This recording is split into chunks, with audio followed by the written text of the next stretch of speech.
Okay, so we kind of got through the logistics, we got through the essential jumping off point, the starting point. Um, Now we're kind of moving more into, I guess maybe it's kind of like advice time and getting into more of the psychology. So you've obviously had a lot of success building business. You've had a fair share of failure as well. What are the things that you wish you had known when you were getting started? Uh, the most amazing moment for me uh, in all of startups was when I had just quit my job for AppFog. So I had been paid more than I'd ever been paid at my job before, and it was 3 months before my son, who was the one I just mentioned, was being born. So he was 3 months from being born. Uh, and I said, I have to do AppFog. I've got 4,000 people waiting for this. It Mhm. is too good of an opportunity. This is even though it's such a big risk, and uh, and my wife isn't working. I'll have no income. I have to go for it. Mm. And what happened to me at that point was I realized something very, very weird, because when I quit my job and gave up the best salary I'd ever had in my life, and I had no income, and I was running out of my savings very, very quickly, and I was approaching bankruptcy very, very quickly, uh, what happened was very amazing to me, because I'd wake up every morning, every single morning, I'd have the same thought as soon as I woke up. Jesus, I should just quit. I should stop now. This is terrible. I'm a failure. This is a bad idea. I've had lots of bad ideas before. They all end terribly. This is just another one of those bad ideas. Uh, every terrible thought that you could imagine, I had. And that was the moment, the first time in my life where I realized that I am not my thoughts. Mm. That the thoughts going on in my head were a stream of consciousness that fundamentally was not me. Mhm. For all of my life up to that point, I had believed that the things going on in my head, that was me. That the Mhm. thoughts I had were me. Yeah. That when I say I'm hungry, that was actually me being hungry, not just a thought. It was at this point where I was able to disconnect myself from that stream of consciousness and see it as simply a stream of consciousness that spewed words. It was Mm. just nonstop talking, talking, talking, talking. And the reason I saw it as not me was because I looked at it and I heard it, and I decided to keep going anyway. And that decision, that watching, the observing of those evil thoughts, Mhm. that was me. That was the true me, and the thoughts themselves were not me at all. Huh. And in the only and the worst part of the thoughts is that, again, the thoughts are usually all they have valid points. Mhm. The thoughts are very clever, and they usually say very true things, which is why you usually believe that you believe in what you think. I'm fat, I'm ugly, I'm awkward. Sometimes those things are true, and so then you think that you give more credibility to those thoughts, and they make them more powerful. Right. And if you listen to them, and if you believe that that's actually you thinking, you're never going to start your company, Mhm. because you think, oh, okay, well, I'm thinking that I'm never going to succeed, so I must never going to, I believe I'm never going to succeed. Well, you're not your thoughts. Your thoughts are it's an appendage of you. It's a piece of you. It's not going to go away. That you're afflicted with for your entire life, and you can't fight them. When you fight them, you actually empower them. So if you say, "No, I'm not fat. I'm not ugly. I'm pretty. I'm. This is a great idea. This is a super smart startup, and there's nothing you can say that will convince me otherwise." If you start fighting with it, you're actually Mhm. giving it more power. You're feeding it. So uh, So you can't fight it because then that leads it in. It's a trap. It's a bear trap. So instead of fighting the bear, you've now entered the bear's cage, and you get caught up. So then, by engaging with the argument in the first place, you are now drawn into it, and it doesn't matter which side it takes because the thoughts don't care which side. Right. The thinking process doesn't care which side it takes. It just wants to spew things and say things. Mm-hmm. And so it can start out on one side and it can switch sides. But if you argue with it, you have actually identified with the thoughts. Now you're in the cage with the bear, and it doesn't care. It's like, okay, now I've got you. You're arguing with me. I'm going to go with that, and then I'm going to switch sides, and you're going to be with me on the other side because you're already in the cage. It doesn't matter. So you can't fight with it, and you can't argue with it. You have to you have to acknowledge it. You have to say, I see you in your cage yelling things at me. It's scary sounding things. I see you, and I'm going to choose otherwise. Mm-hmm. Because, and it's not a thought, it is an action. It is, I hear these voices, and yet I'm going to continue because I believe in this. Yeah. And that, when you're in the pressure cooker of a startup, you have a unique position because the bear is yelling very, very loudly. Usually the bear is yelling regular toned, and so it's very hard to see it for what it really is. When you're in a high pressure environment, the bear is screaming, and so it's like, why, that's really, really loud. Like, is that really me? And you can see it for what it is. Yeah. Yep. In that way. So, you know, kind of keeping with that idea in the way that a startup is a reflection of you, that it requires you to be honest with who you are and what your intentions are and what your desires are for the company, why you're doing it, so to speak.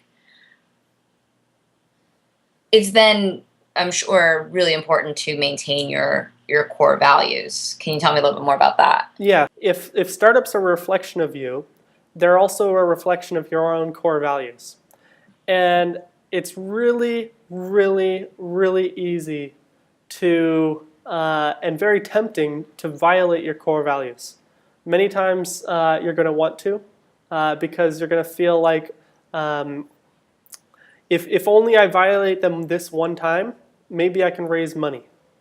Mm-hmm. Maybe if I do something that doesn't quite feel right, I just need this money, so I'm gonna close my eyes, plug my nose, and I'm gonna go with this investor that I know isn't the right fit for me. And that's violating your own core values. This is just happening to me right now. It's completely heartbreaking. My 4-year-old son is the sweetest boy in the world and wouldn't hurt a fly. But he's at this point in school where he's mixing in with some older kids, and the older kids come up to him and they say, "Hey, what would be funny if you go and punch some kid?" And it kills me because he's not a violent kid. He's not a bully. But he loves fitting in, and so he went. And my teacher came to me and said, "I know your son didn't mean to, but he punched a kid today." And he was really upset that he did that, and I could tell he was upset. He didn't, he's a good boy, and that's my son violating his core values. So I talked to him about his core values, and I talked to him about why you don't have to violate your core values, even if you want to fit in, even if there's going to be he wanted to fit in with the big kids. He wanted something, but he knew in his gut that it was wrong. And that happens to all of us, no matter what our age is. And it happens all the time. There's lots and lots of opportunities to do things where our gut instinct says no, but we think we have to do it. We justify it in our heads. Well, it doesn't seem right, but I'm going to, it doesn't seem right that that this guy that I've hired is, saying bad things to my other employees and making them all feel bad and demoralizing the team. that it doesn't feel right, but he's my star programmer. Yeah. And I can't afford to lose my star programmer. Like, what am I going to do if the smartest programmer on my team isn't here anymore? So you justify it in your head, but you're violating your own core values. And So what about your spouse or your significant other? What are the kinds of conversations that you need to have with them? And then what kind of problems can arise if you don't? yeah, sometimes this one can be even harder than the co-founder, because sometimes you're even more scared of what they're going to say, that they're not going to support you. So you just decide you're not going to bring it up, and you're going to hide it all. You're going to hide your fear. You're going to hide your emotions. You're going to hide the risks. You're going to, present to your partner, oh, everything's going to be great. This is going to be awesome. We're going to get funding, and you just have this stone wall, and you're not letting them in behind the scenes, and you're not telling them the real risks. There's an opportunity for really a corrosive environment that's going to tear you apart if you don't think about how important it is to tell the truth to your spouse. Be very honest, and I've talked to lots of founders that are really scared of this conversation. What happens if things go wrong? And often the spouse is even more scared of this than the founder themselves. It's especially if you got to put yourself in their shoes. And if you're in a relationship and you're the single bread earner, and you're saying, okay, we're gonna do this because it could be awesome for our life in the future. You have to be realistic about what could happen and what's possibly very likely to happen. Lots of startups fail. It's very common for them to fail. Explaining this and how startups work to your significant other is part of maintaining a strong bond, because a lot of times, Brad Feld's written about this in some of his books. A lot of times, startups will tear a marriage apart. And you could have a great relationship with somebody. If you do not invest in that relationship, even through the hard parts, and especially setting the right tone at the beginning, a startup can easily tear a marriage apart. It can easily tear any significant other relationship apart. So it's something you have to put a lot of care and thought into. You can't just forget about it. You can't just swipe it under the covers.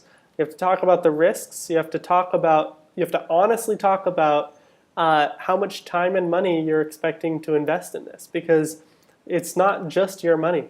Especially if you're married, it's you have an obligation to be honest and transparent about how much money is going into what parts. And in many ways, instead of feeling scared about this, you can actually use it as practice, because you're going to need to ask for money from people in the future. You're going to ask from angel investors or venture capitalists. So you're already going to need to ask people for money.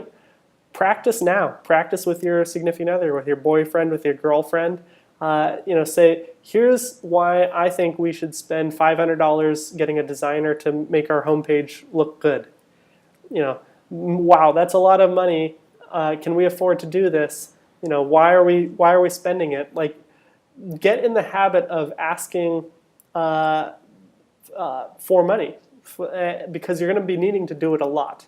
And especially if you haven't done it before, it's one of those things that can be very, very hard, and very hard emotionally. The idea of asking somebody for permission or for money it can be very daunting and scary.